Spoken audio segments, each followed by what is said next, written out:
Alright, just as good FYI, here's the entire assembly off of the Jeep, just so you can get a really good look at it. Sometimes, for me, things like this really help, so I know what something looks like when I either can't see it or before I start working on it. So this is what the assembly would look like when installed. This would be the outboard side on the driver's side, and this is the inboard side on the driver's side, the side that you'd have to look at from the passenger side of the steering column.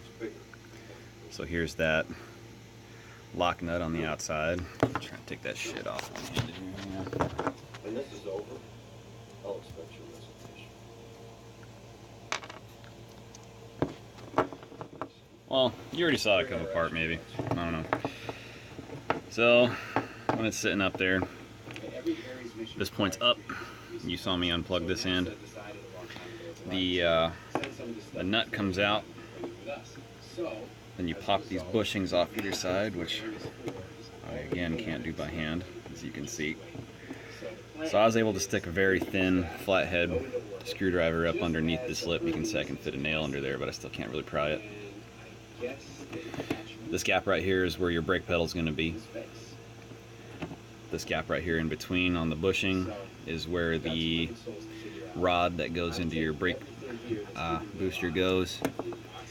And then obviously the bushing on the other side and the bolt. It's just so you can get a good view of it, not installed, so you can see everything that you're going to be dealing with. Get a whole 360, why not?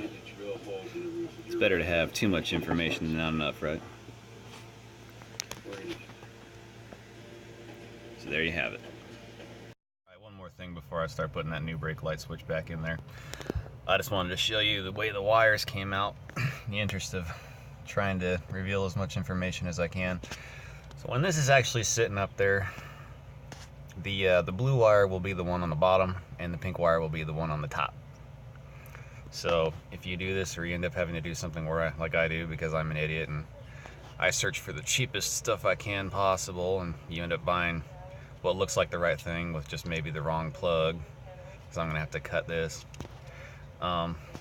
Again, the blue wire will go on the bottom and the pink wire will go on the top. You can try and put this plug on, reversed, upside down, whatever you want to call it, but you'll actually find that it's rather difficult. You really just almost can't. When you go to try and plug this in. Doing this for you guys. This is one-handed and it's a fucking pain. So when I go to try and put this on upside down, it actually really does not want to go. Probably because those little tangs they put in there and the notches they put here. So I like to call that idiot proofing. I am definitely a testament to that, and thank God for it. See, when you put it on the right way, just snaps right on. So now what I'm gonna do to get my new plug to fit, because mine, get that shit off of there, is opposite, or not opposite. My plugs coming out of this switch here, they're actually, one of them faces the opposite direction on this side here. I'm gonna have to cut this plug out. I'm gonna put a couple crimped plugs on there, and I'm gonna try and waterproof it because I'm paranoid like that. If you've, never cut wires before, or if you're nervous about doing it, something to keep in mind is, like, when I do this, I always give myself enough wire to reverse a mistake. Like, if I'm about to do this and this brake light switch just straight up won't work for any reason, like, I don't know. Like I said, I'm not an expert. I will cut it further up here.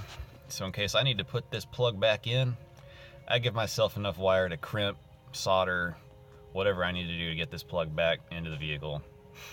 So I'm gonna go ahead and get started on that, and I'll show you the finished product. And there's a quick good view of the push rod coming out of the brake cylinder and the brake pedal itself. This guy right here. Yeah, that one. Without any of the brake light switch or the brake light switch hardware on there. And here's my ghetto finished product of the plug that I made here. Just a couple crimps. I heat shrinked them, and on this one I despite my best wishes, had to wrap in a little bit of electrical tape anyways, because when I went to do the heat shrink itself actually tore and left a gap at the top, and I don't want no water getting in there. So get your hee-hees and ha-has in now, because I'm proud of it. I know it's ghetto, and if you don't like it, you know what I'm going to tell you to do. So there's that, and I'm going to get the switch mounted up in there now, and I'll get you a picture of it as soon as it's in.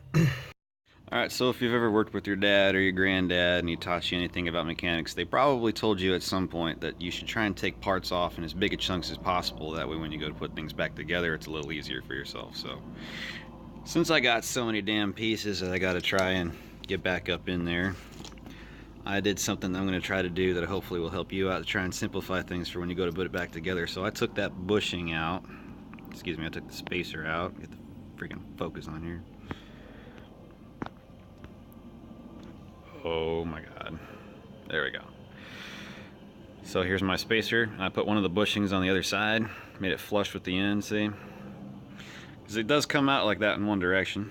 And then I'm going to take the bolt here, and I'm going to put the actual bushing itself and the spacer over the bolt, the bushing up against the head of the bolt, because it was just like this when I took it out. Whoever designed the focus on this phone needs to be shot. There we go.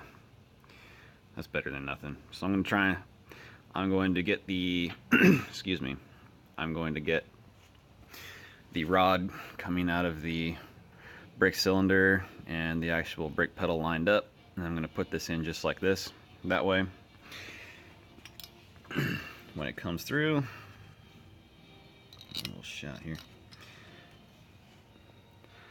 it'll push through just like that, and then all I have to do is put the other nylon bushing on the other side of it, the nut, which I am not going to thread on for you. I am, however, going to get you some focus there. There we go. And then I'm going to put that lock washer back on the end of it, just to keep me safe in case this thing ever wants to come loose, since I'm lazy and I'm not going to torque it down. And if you're stupid like me, I like to make things completely dummy proof, especially if I ever have to take this back out again. I don't like to pretend like I remember everything. I took my engraver and I engraved the little arrow there and the word top, just so I know which way this thing points up. And I will remember that I put it on the outboard side. So just a little something to help yourself out. Helps me out, so whatever. Alright, so I was going to go put this all back together, but I realized I missed one little thing that I think anyone should know about. There's actually another nylon bushing in there that goes outside of the... Oh shit. Yeah, I dropped everything. Alright, so as you can see there, coming out of the push rod, there is a nylon bushing in there that actually comes out really easy. So in case when you take this out, this falls out, make sure you don't lose it. Alright, go ahead and put mine back. Well, no, I guess I'm not going to put it back in. But just so you're aware, that's another piece there. It didn't come out when I took anything out, but just make sure yours doesn't fall or you don't lose it. Because I'm sure without that in there, you're going to hear a lot of awful tinking around with the metal on metal, with the metal, spacer on that rod. So just make sure you have everything when you put it all back together. Alright, so the first thing you're going to want to do when you put it back together is just make sure you get the brake light switch mounted over the end of the push rod. And while trying to hold this all together, I'm going to push the bolt through with the nylon washer and the spacer on it like I showed you. I'll get you a picture of that in just a sec. And as suspected, getting that all put back together was a pain in the ass. So just be ready. You have to line up the push rod with the brake light switch. Then when you get the brake light switch through the push rod, I don't know if we can even see it, no. So when you get the brake light switch through the push rod,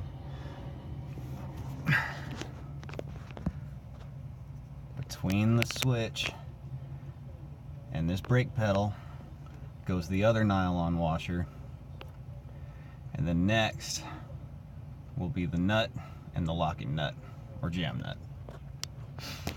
As you can see right now, it does seem to be working like it should. So once I get my ghetto wires on those two prongs, I'll get the answer as to whether or not this entire thing was worth it or not, or if I'm just making a video for you that might help you or make you confused because I'm an idiot. Alright. Okay, so hopefully you're watching this entire video before you start working on this, but I lied to you. This nut right here is not a 5/8 like the outer jam nut is. The actual nut on there is actually a 9/16.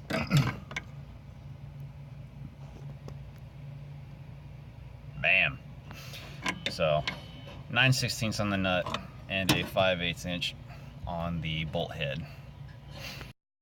Alright, after getting the jam nut torqued down on the other side, I just went ahead and tightened that down. Don't tighten it too much because you'll strip that thing out in like not even a quarter turn, but like just tighten it down just till you feel a sharp rise in torque. Let go of it. Just as long as you can't take that off by hand, it should be doing its job. Same with the other bolt.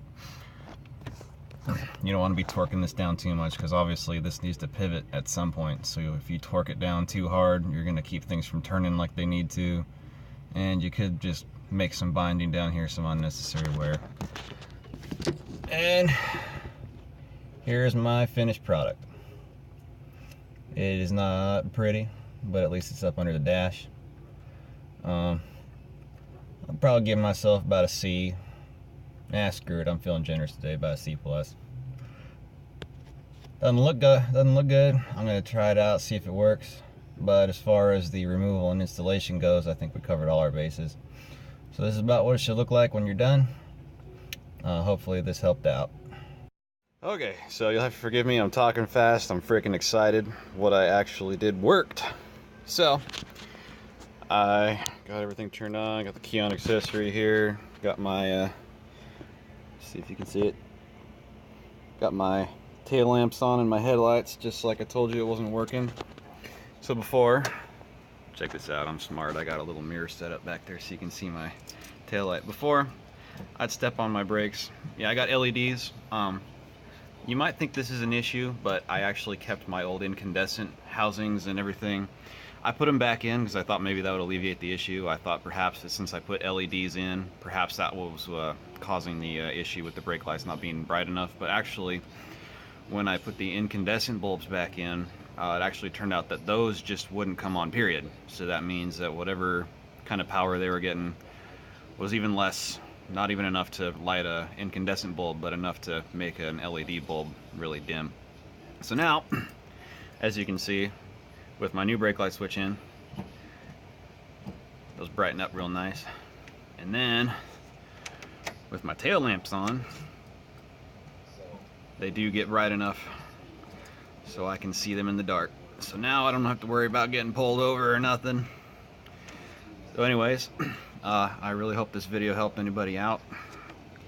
Hopefully, if this goes well enough, I'll make some more for other things that I've noticed there aren't videos for on YouTube. I hope you enjoyed it, and again, I hope this helped out. Thank you for watching.